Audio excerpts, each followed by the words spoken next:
CBI ఎంక్వైరీలో ఉన్నాయి. ఒక ప్రైవేట్ లాయర్ ఒక లాయరు సిబిఐ కోర్టుకి వెళ్ళాడు, హైకోర్టుకి వెళ్ళాడు, అక్కడి నుంచి సుప్రీంకోర్టుకి వెళ్ళాడు.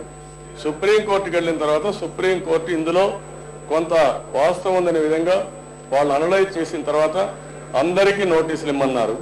ఇది సమిష్టి బాధ్యత కింద వారు పిటిషన్ వేయడం జరిగింది.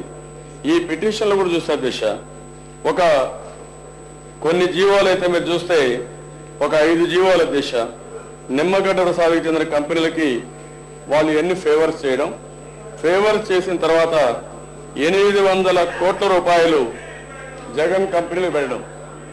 అంటే ఇవేమి అభూత కల్పనలు కాదు దిశ. వాళ్ళకు నువ్వు ప్రొటెక్ట్ చేసుకోవాలంటే నువ్వు మాట్లాడి ప్రొటెక్ట్ చేసుకో, నాకేం అబ్జెక్షన్ లేదు. మీరు కావాలంటే చేసుకోండి. నేను వాస్తవాలు చెప్తుంది. ఈ జీవోల్లో ఏమున్నాయి, ఏమి ఛార్జ్ షీట్ వేశారు అవి చెప్తున్నా నేను.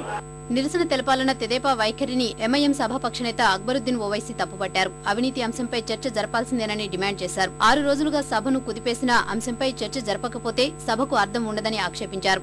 ఈ విషయంలో మొదటిసారి ప్రతిపక్ష తెలుగుదేశం పార్టీకి తాము సంఘీభావం తెలుపుతున్నామని అక్బరుద్దీన్ అన్నారు. Both of them are hand in glove, sir. Both of them, with their understanding, they run the house, they don't run the house. All these days, the government also didn't want to run the house.